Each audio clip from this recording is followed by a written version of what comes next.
Sir जिस तरह के क्यूज ओवर द वीकेंड मिले हैं हमारे लिए क्या क्या पॉजिटिव? और आज पॉजिटिव बहुत ज़्यादा नहीं है जी, ज़्यादातर पॉजिटिव दिख रहे हैं, नेगेटिव तो ढूंढने से भी नहीं मिल रहा। फिर मैंने भी कोशिश ज़्यादा नहीं की, छोड़ दो क्या मैं नेगेटिव नहीं पूछूंगी। नेगेटिव एक ही चीज़ दिख रही है, गिफ्ट निफ्टी। गिफ्ट निफ्टी, हाँ। बाकी देखो पॉजिटिव क्या, पहला एफआई ने कैश स्टॉक इंडेक्स फ्यूचर्स तीनों मिला के खरीदारी की 3200 करोड़ के आसपास की, 3150 3200 करोड़ की, विच इज़ गुड।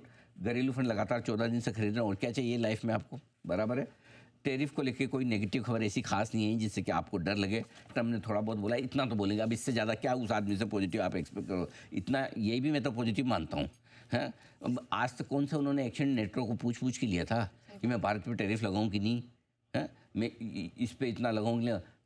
जब खुद को नहीं करना तो दूसरों पे डाल दो, नेटो तुम करो, नेटो तुम करो। अब तक तो खुद अपनी मर्जी से कर रहे थे, कभी किसी को पूछा नहीं, पूछने के बाद बताया तक नहीं, पूछने की बात छोड़ो, वो तो इसलिए ठीक है। तो मेरे हिसाब से कोई नहीं, उसको कुछ करना नहीं है, लेकिन दिखाना है कि मैं कर रहा हूँ, करना चाहता हूँ, लेकिन देखो यही साथ नहीं दे रहे हैं। सर ये दिखावे वाला काम तो अच्छी खबर है। 8 दिनों से बाजार अच्छा बंद हो रहा है, 5 दिनों से हायर लो बना रहा है, तकनीकी तौर पर मजबूत है। अमेरिका से भी संकेत अच्छे है, S&P और नैस्डैक तो हाई बनाए ही हैं। पिछला हफ्ता पूरा ग्लोबल मार्केट्स के लिए अच्छा रहा, ग्लोबल संकेत अच्छे। अच्छा, महंगाई का आंकड़ा है, हम भूल गए, 2.07 उम्मीद के मुताबिक, और लगातार तीसरा महीना मालूम है खाने पीने की महंगाई इधर नेगेटिव है। हम ज़्यादा खा सकते हैं। हाँ, डाइट वाइट बंद करो, क्या करना है, खाओ पियो, और महंगाई इधर नेगेटिव चल रही है। मतलब गिर रही है। एक तो बढ़ना होता है कि कम बढ़ रही है, ज़्यादा बढ़ रही है, ये तो नेगेटिव, मतलब पिछले महीने के मुकाबले में इस महीने सस्ते हो रहे हैं, यू कैन ईट मोर। त्योहारी सीजन भी है तो। त्योहारी सीजन भी है, और अभी तो GST कट का भी असर आएगा, तो थोड़ी महंगाई और घटने वाली, तो ये अच्छी खबर है। बिल्कुल। चलिए, तो ये तो सारे पॉजिटिव्स हैं। तो मतलब आज अगर कमजोर शुरुआत होती है, जैसे गिफ्ट निफ्टी संकेत दे रहा है, तो खरीदारी कर लेनी चाहिए। जितना ज़्यादा नीचे को लो उतना जल्दी और उतना ज़्यादा खरीदें, सिंपल एक ही लाइन याद रखने का, यही बस काम किया आज। अच्छा, जितना ज़्यादा नीचे खुले उतना जल्दी उतना ज़्यादा खुले। वैसे मेरे हिसाब से नीचे खुलने के कोई ऐसे रीजन नहीं है। सुबह तो कितना 50-60 था, 7 बजे कितना बजे 50-60 पॉइंट नीचे चल रहा था। तो मेरा तो यही कहना था कितना नीचे खुलने, 25-30 तो कवर हो गया, कवर ही हो गया है। हाँ, बाकी भी हो जाएगा, टेंशन नहीं है। और मैं तो चाहता हूँ ना हो, खुले ज़्यादा नीचे। अगर हम 25,115 पे बंद हुए हैं, 113 प्रिसाइजली, 25,050 पे बंद हो तो तुरंत ले लेने हैं। 50-60 बहुत ज़्यादा ऐसा खुल भी गया नीचे तो 25,085 इसके आसपास खुलना चाहिए, मुझे नहीं लगता उतना भी खुलना चाहिए। So I think I am positive bullish अगर नीचे खुलता है। 8 दिनों से लगातार तेजी की वजह से संकेत पॉजिटिव है। 24,950 25,000 पहला एंट्री रेंज हो जाता है आपका निफ्टी पर, आज मजबूत सपोर्ट भी है। और 54,400 54,600 बहुत बढ़िया इंट्राडे सपोर्ट है बैंक निफ्टी के लिए। ओके।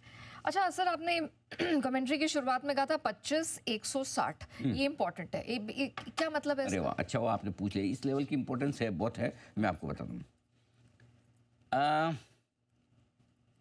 30 जून ये वो डेट था, 25,669 का हाई बनाया था हमने, 25,669 राउंड फिगर में 25,670 मान लो, ये हाई बना था। वहाँ से हम फिर से पिटे गिरे। अब उससे पहले मैं बता नहीं रहा, खाली ऐसे बोल देता हूँ आपको। 8 अप्रैल का लो बना था, जिस दिन टैरिफ लगा था, वो था 21,742-43 का। हाँ, 8 अप्रैल याद है डेट, हाँ ऐसा मत करो, मुझे याद है। हाँ, 8 अप्रैल का 21,742, वहाँ से एक तरफा तेजी हुई जिस दिन टैरिफ ले, और हम पहुँचे थे 25,669 पे। करेक्ट। ठीक है, ये 30 जून का ही बना है। वहाँ से घटे, वहाँ से घटने के बाद 2 बार घटे हम। नंबर 1 पहले घटे 8 अगस्त को आए नीचे 24,337, और 29 अगस्त को भी वापस 24,404 पे हमने लो बना के, दोनों बार हमने वहाँ डबल बॉटम बना के रिकवर कर लिया।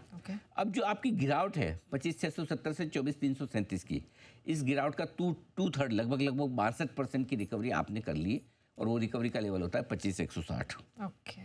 उसके बेहद करीब आप बंद हुए, 50 पॉइंट दूर है वहाँ से। करेक्ट, 25,140 के आसपास का हाई आपने शुक्रवार को बनाया है। सो इसलिए सबसे इंपॉर्टेंट लेवल 25,150 25,160 का है। करेक्ट। अब इसके ऊपर बंद होने के बाद आएगा मज़ा, और मज़ा आएगा कितने तक, वापस 25,669 का जो लेवल है, 25,669 का जो लेवल 30 जून का था, वहाँ तक हमें पहुँचना अगला टारगेट वो बनता है। सो अगला टारगेट 25,400 से 25,650 की रेंज का बनेगा। बस आप 25,160 के ऊपर बंद करवाओ अच्छे से।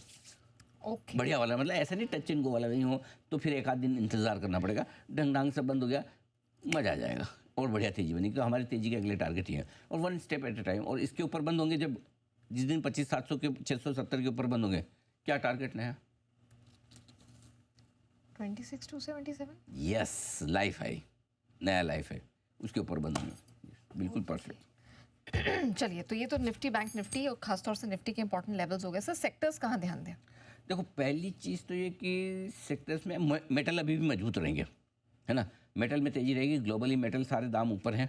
आपके हमने बात ही की हिंदुस्तान के जिंक, कॉपर और Copper, zinc, aluminium। एल्यूमिनियम के तीनों के दाम ऊपर ही हैं। फिर उसके अलावा ये राफेल का ऑर्डर आया।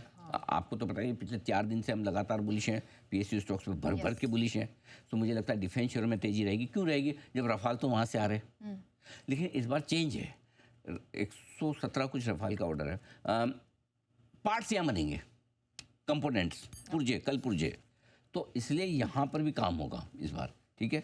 तीसरा PSU शेयर पसंद है, PSU जो आपको PSU पसंद हो, PSU bank, PSU defence, PSU oil and gas, PSU railway, PSU power, okay. What ever you like it. PSU stock में अच्छे लग रहे हैं,